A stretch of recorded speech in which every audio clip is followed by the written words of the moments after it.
तो चलिए आज बात करते हैं अपने क्लास 12th के चैप्टर सारणिक की प्रश्नावली 4b के इंट्रोडक्शन के बारे में। इसमें हमें पढ़ना है सारणिकों के गुणधर्म। तो हम क्या करेंगे, हम किसी भी आव्यूह का सारणिक निकालेंगे। तो जो हम सारणिक निकालेंगे उसका तो डायरेक्ट प्रसार करके निकालेंगे, लेकिन कुछ क्वेश्चंस ऐसे होंगे कि प्रसार करने में काफ़ी प्रॉब्लम आती है, उनमें काफ़ी लंबे हो जाते हैं प्रसार करने पे। तो उन प्रसार को छोटा करने के लिए ये गुणधर्म है। तो इन गुणधर्मों को यूज करके हम उनके प्रसार को आसान कर सकते हैं। तो पहला वाला गुण को देखते हैं। पहला वाला जो गुणधर्म है वो क्या कहता है, ये कहता है किसी सारणिक का मान इसकी पंक्तियों और स्तंभों के परस्पर परिवर्तित करने पर अपरिवर्तित रहता है। मतलब हम उसकी रो और कॉलम को आपस में इंटरचेंज करते हैं, मतलब जैसे हम ट्रांसपोज निकालते हैं वो कर दें तो उससे सारणिक के मान पे कोई फर्क नहीं पड़ेगा। मतलब आर इंटरचेंज विद कॉलम, जैसे 3x3 पे ही देखना है हमें ये सब, ठीक है। 3x3 के आव्यूह के ही देखने हैं। 2x2 का तो आसान होता है प्रसार, लेकिन 3x3 का कठिन होता है, इसलिए हम 3x3 पे इन प्रॉपर्टीज को, ये जो गुणधर्म है इन्हें प्रॉपर्टीज कहते हैं, इन प्रॉपर्टीज को हम यूज करेंगे। तो 2 4 6 1 2 3 1 3 1 ये कोई सारणिक दिया हुआ है। अगर हम इसकी जो ये रो है इसे कॉलम बना दें तो कोई भी इसके मान पे फर्क नहीं पड़ेगा। मतलब हम क्या करते हैं, आर इंटरचेंज विद सी, मतलब हम इसका ट्रांसपोज निकालने वाले हैं, ठीक है। तो निकाल के देखते हैं कितना बनने वाला है। 2 4 6 1 2 3 1 3 3, ठीक है। हमने ये कर दिया। अब इसे करने के बाद में क्या होगा, कोई भी मान पे इसके मान पे कोई भी फर्क नहीं पड़ेगा। देखो चेक करके देखते हैं। इसका प्रसार कर लीजिए, तो इसका जब प्रसार करेंगे तो कितना हो जाएगा, 2 ये खत्म 2 1 कम 2 -9, 4 लेंगे -4 ये खत्म तो 1 1 कम 1 1 3 3, 6 लेंगे तो ये खत्म तो 3 एकम 3 2 एकम 2, ठीक है। ये आ गया। तो देखते हैं कितना हो गया। ये हो गया आपका 7 7 दूनी 14। ये कितना हो गया, -2 की 4 में मल्टीप्लाई करेंगे तो प्लस का 8। ये हो गया प्लस का 1, ये है -6 तो माइनस का 6। ये हो गया 20 माइनस के 20 में से 8 गया माइनस का 12। अब ये हमने ट्रांसपोज कर दिया, तो इसका प्रसार करके देखिए। 2 ये खत्म तो 2 1 कम 2 3 3 9, ठीक है। और 1 माइनस का ये खत्म R1 से ही कर रहे हैं, तो ये खत्म 4 एकम 4 -3 छंग 18। और ये वाला खत्म, ये वाला एलिमेंट लेंगे ये वाला, तो ये खत्म तो 3 चौक 12 और 6 दूनी 12, ठीक है। तो अब देखते हैं कितना आएगा। ये कितना हो गया, 7 बचा माइनस का, 7 दूनी 14 और माइनस ये कितने बचे, ये बच्चे आपके क्या कहते हैं 8, ये बचे आपके 4 कम कर देंगे 18 में से 4 कम कर दीजिए तो आपके बचे 14 माइनस के, तो ये प्लस के 14 हो गया, ठीक है। प्लस इसको सॉल्व करते हैं तो यहाँ पे कितना हो गया, ये 0 हो गया, तो ये आपका कितना हो गया, आंसर आया 0। अच्छा इधर 12 आया है, कोई बात नहीं। तो देखते हैं यहाँ पे मिस्टेक हुई है, ये 6 काय के आएंगे, ये वाला एलिमेंट देख लेते हैं। ये वाला एलिमेंट काय का होगा, प्लस का होगा, तो यहाँ प्लस लगा लेंगे तो कितना हो जाएगा, 1 बचेगा 6 एकम 6 प्लस के हो गए 8 6 14, 14 में से 14 गए 0, तो ये भी 0 ये भी 0। देखो इंटरचेंज कर दिया, फिर भी सारणिक के मान पे कोई फर्क नहीं पड़ा, ठीक है। सेकंड वाले को देखते हैं। सेकंड वाले में कहते हैं कि यदि एक सारणी की कोई दो पंक्तियों को परस्पर परिवर्तित कर दिया जाए तब सारणी का चिन्ह बदल जाता है। मतलब इनका कहने का मतलब है, मान लीजिए कोई एक सारणी है, 1 2 1 3 2 1 1 4 1, तो हम कोई भी दो पंक्तियों को या किसी दो कॉलम को रो को या कॉलम को आपस में इंटरचेंज कर दें। जैसे मैं लिखा R1 इंटरचेंज विद R2, तो क्या हो जाएगा, करते हैं। तो 3 2 1 1 2 1 1 4 1, यही तो हो जाएगा। R1 आ गई आपकी R2 की जगह पे और R2 आ गई R1 की जगह पे, इंटरचेंज हो गई। वहाँ हम पहले वाले में क्या कर रहे थे, सभी को चेंज कर रहे थे। जब हम सभी को चेंज करेंगे तो सारणी के मान में कोई परिवर्तन नहीं होगा। लेकिन जब हम आपस में दो रो को या दो कॉलम को आपस में इंटरचेंज करेंगे, बदलेंगे, तो क्या हो जाएगा, सारणी के मान में क्या आ जाएगा, चिन्ह बदल जाता है उसका। मतलब अभी ये प्लस का सारणिक है, तो इसका सारणिक कितना हो जाएगा परिवर्तित करके, माइनस का। ठीक है, इस सारणिक के बाहर क्या आ जाएगा, माइनस आ जाएगा। अगर इसके बाहर माइनस है तो इधर प्लस आ जाएगा। ठीक है, तो इस सेकंड वाला हो गया। देखते हैं थर्ड वाले को। तो थर्ड वाले में कहते हैं यदि सारणिक की कोई दो पंक्तियां समान हैं तो सारणिक का मान शून्य होगा।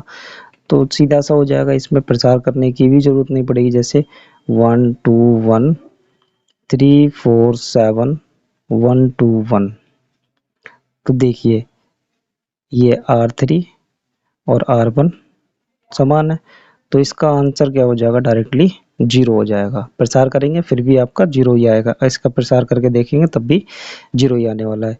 या कोई दो कॉलम एक जैसे हो जाएं, 1 7 1 2 4 2 1 7 1, अब कौन कौन है सेम, C1 और C3, तो आंसर क्या हो जाएगा इसका, 0 हो जाएगा। ये दोनों बराबर हैं, ठीक है, समान है इसलिए। तो किसी भी सारणी में हम दो पंक्ति या दो कॉलम को समान देखेंगे तो हम क्या लिख देंगे वहां पे कि इस सारणी की R1 या फिर जो भी पंक्ति जिस पंक्ति के समान होगी वो लिख देंगे समान है, अतः सारणी का मान शून्य होगा और आंसर में 0 लिख देंगे, बात खत्म। चलते हैं फोर्थ पे। तो फोर्थ वाले में क्या कहता है, यदि सारणी के पंक्ति या स्तंभ के प्रत्येक अवयव को एक अचर k से गुणा करें तो उसका मान k से गुणित हो जाता है। मतलब मान लीजिए कोई अवयव है, ये 4 2 1 1 1 1, ठीक है। हम सारणिक में या तो हम रो में मल्टीप्लाई कर सकते हैं या हम कॉलम में मल्टीप्लाई कर सकते हैं, किसी एक में ही मल्टीप्लाई कर सकते हैं। पूरी सारणिक में मल्टीप्लाई नहीं होती है किसी भी नंबर की। अगर सारणिक के बाहर 2 लिखा है तो ये आपको बताना पड़ेगा कहाँ आपने मल्टीप्लाई की है, अगर ये बनना गलत हो जाएगा। तो जैसे मान लीजिए हमने R1 में मल्टीप्लाई कर दी k की, ठीक है, मान लो कितने की कर दी, R1 में 2 की गुणा कर देते हैं। तो R1 में 2 की गुणा कर देंगे तो वैल्यू क्या हो जाएगी, 2 4 2 4 2 1 1 1 1, तो ये हो गई R1 में कर दी। तो वो कह रहे हैं उसका मान k से गुणित हो जाता है, k बराबर कितना लिया हमने, 2, तो इसका मान दुगना हो गया। ठीक है, ये तो कह रहे हैं। तो इसको चेक कर लेते हैं और ये चेक कर लेते हैं दोनों में, क्योंकि इसमें 2 की गुणा है तो दुगना ही आना चाहिए, 3 की गुणा होगी तो 3 गुना हो जाएगा। इसका निकालते हैं सारणी। तो 1 का ये चला जाएगा, ये भी चला जाएगा, 2 एकम 2 माइनस 1 माइनस 2, ये गया 4 एकम 4 माइनस 1 और प्लस का 1, ये गया 4 एकम 4 माइनस 2, कितना हो गया ये 1 और ये 3 हो गया, 3 दूनी 6 और ये कितना हो गया 2, 2 एकम 2, 2 और 1 3 माइनस 6 कितना हो गया -3। अब इसे चेक करते हैं, तो ये कितना हो जाएगा, 2 लेते हैं, ये खत्म, ये गया 2 एकम 2 माइनस 1, 4 लेते हैं तो ये गया 4 माइनस 1 प्लस 2 कितना आएगा 4 माइनस 2, तो कितना हो गया ये 2 एकम 2, ठीक है 2 एकम 2 माइनस 3 चौक 12, और ये कितना हो जाएगा 2, ये कितना हो जाएगा 2 प्लस का, और 2 दूनी 4, 4 हो गया, 4 और 2 6 हो गए, माइनस 12 बराबर माइनस 6। तो देख लीजिए हमने केवल एक पंक्ति में गुणा की थी, ठीक है, R1 में 2 से गुणा करी थी तो मान भी दुगना हो गया। अगर आपने सब में गुणा कर दी तो फिर वो मान लीजिए सभी में आपने 2 की गुणा कर दी, यहाँ भी 2 की कर दी, ये भी 2 की कर दी, यहाँ भी 2 की कर दी, तीनों रो में आपने 2 की कर दी, तो ये 8 गुना हो जाएगा। इसीलिए हम आव्यूह में एक ही पंक्ति में या तो एक कॉलम में मल्टीप्लाई कर सकते हैं किसी भी नंबर की, और जब भी हम कॉमन करेंगे, कॉमन भी करेंगे तो एक पंक्ति से या एक कॉलम से, सबसे कॉमन नहीं आता, आव्यूह में सभी से कॉमन आता है, लेकिन सारणिक में ऐसा नहीं है। चलिए देखते हैं अपना नेक्स्ट वाला गुण। प्रॉपर्टी नंबर 5 कहती है यदि एक सारणिक की एक पंक्ति के कुछ अवयव या सभी अवयव दो पदों के योगफल के रूप में है तो सारणिक को दो सारणिकों के योगफल के रूप में लिख सकते हैं। जैसे ये लिखा हुआ है a plus lambda, b plus lambda, lambda 1 lambda 2 मान लो वैल्यू अलग अलग भी हो सकती है, c प्लस लैम्डा 3, a यहाँ मान लीजिए c, यहाँ d e f g h i, तो ये सारणिक है आपके पास में।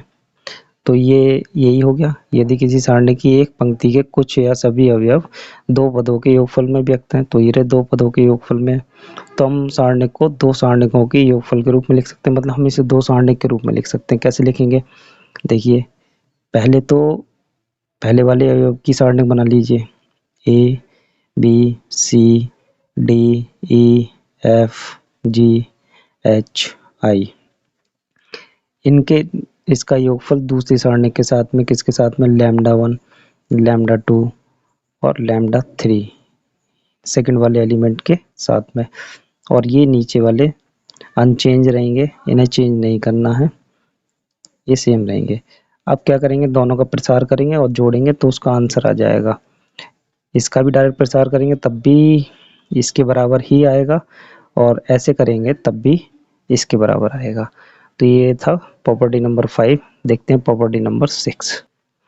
तो प्रॉपर्टी नंबर 6 कहती है यदि एक सारणिक के किसी पंक्ति के प्रत्येक अवयव में दूसरी पंक्ति या स्तंभ के संगत अवयव के समान गुणजों को जोड़ दिया जाए तो सारणिक के मान वही रहता है। मतलब जो हम ये वाली काम करते थे आव्यूह में, जैसे R1 में हमने R1 में 2 की गुणा करके R2 को जोड़ दिया, तो यही बात यहाँ कह रहे हैं कि अगर हम एक पंक्ति को दूसरी पंक्ति में, ठीक है, समान गुण से गुणा करके जोड़ दिया जाए, तो गुणा कर दी इससे और जोड़ देते हैं तो सारणिक का मान वही रहता है, चेंज नहीं होता। लगाते कैसे हैं, जैसे हम आव्यूह में लगाते थे वैसे यहाँ लगाएंगे। जैसे यहाँ देखते हैं 1 2 1 3 2 1 2 2 4।